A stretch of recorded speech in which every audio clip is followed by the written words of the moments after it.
ভবন থেকে শুরু করে বেগম খালেদা জিয়ার হাত ধরে এই কেরানীগঞ্জের কৃতি সন্তান আমানুল্লাহ আমান ডাকসুর বিপি হয়ে কেরানীগঞ্জ থেকে 4 নির্বাচিত এমপি এবং মন্ত্রী এবং সংসদের হুইপ হয়ে দীর্ঘ সংগ্রামের মাধ্যমে আজকে এখানে উপস্থিত হয়েছেন। আর তিনি যাকে আজকে আমাদের সামনে এনে হাজির করেছেন আগামী 26শে ফেব্রুয়ারি সংসদ নির্বাচনে যাকে নিয়ে আমরা আশার আলো দেখছি সেই ইরফান ইবনে আমান অমিকে। সুতরাং বন্ধুগণ, বক্তব্য সময় নাই, আমি সবার প্রতি উদাত্ত আহ্বান জানাবো, আপনারা যদি বাংলাদেশকে ভালোবাসেন, আপনারা যদি বিএনপিকে ভালোবাসেন, আপনারা যদি কেরানীগঞ্জের শান্তি চান, শৃঙ্খলা চান, উন্নয়ন চান, তাহলে আগামী ফেব্রুয়ারিতে ইরফান ইবনে আমানকে আপনারা ধানের শীষে ভোট দিয়ে সারা বাংলাদেশে সর্বোচ্চ ভোট দিয়ে নির্বাচন করার অঙ্গীকার করেন। এই বলে আমার বক্তব্য শেষ করছি। আল্লাহ হাফেজ। বাংলাদেশ জিন্দাবাদ, বাংলাদেশ জাতীয়তাবাদী দল জিন্দাবাদ, খালেদা জিয়া জিন্দাবাদ, তারুণ্যের অহংকার তারেক রহমান জিন্দাবাদ, শহীদ রাষ্ট্রপতি জিয়াউর রহমান অমর হোক, অমর হোক।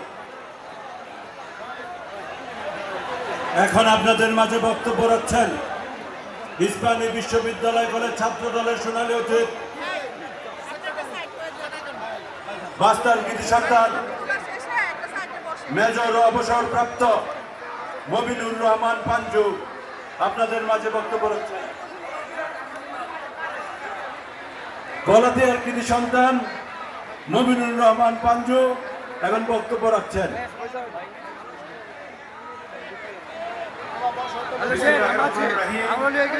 আজকে পুরস্কার বিতরণ অনুষ্ঠানে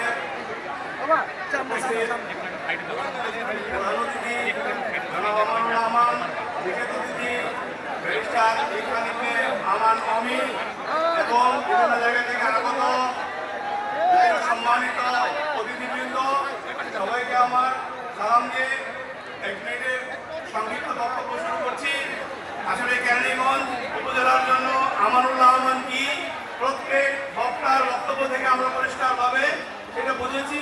এছাড়াও আমরা এমনিতেই জানি এই কেরানীগঞ্জের জন্য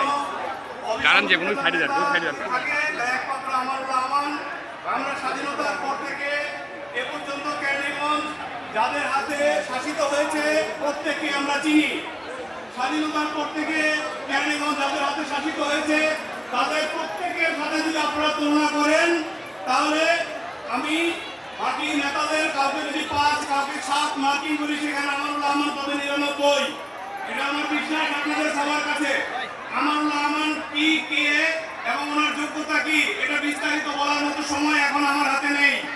সো আমানুল্লাহ আমানের মতো একজন সুযোগ্য এদেশের একজন কৃতি সন্তান হতে হলে তার কৃতিত্ব প্রকাশ করতে হয়। আমানুল্লাহ আমানের কৃতিত্ব কি সেটাও আমরা সবাই জানি। ডাকসুর ভিপি, 4 বারের এমপি, মন্ত্রী সব আমরা জানি। তার চেয়ে বড় কথা হলো কেরানীগঞ্জের জন্য আমানুল্লাহর বিকল্প আর কেউ বর্তমানে নাই এবং স্বাধীনতার পরে কেউ আমানুল্লাহর সমান যোগ্যতা এই কেরানীগঞ্জে প্রমাণ করতে পারে নাই। সুতরাং কেরানীগঞ্জের জন্য আমানুল্লাহ আমান হচ্ছে একমাত্র, আমানুল্লাহ পরিবার হচ্ছে একমাত্র যোগ্য পরিবার এবং তারই যোগ্য সন্তান ব্যারিস্টার ইরফান ইবনে আমান অমি।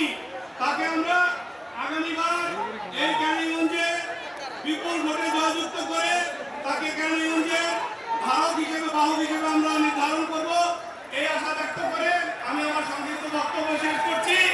আর যারা দুষ্ট লোক চারিদিকে কিছু আজেবাজে বক্তব্য বলে বেড়াচ্ছে, আমি বলবো আপনাদের নিজ বিবেচনায় তাদেরকে আপনারা বুঝে নেবেন তাদের যোগ্যতা এবং দুষ্ট লোকের দুষ্ট কথাকে কান দেবেন না। এই বলে আমি আমার বক্তব্য শেষ করছি। আল্লাহ হাফেজ।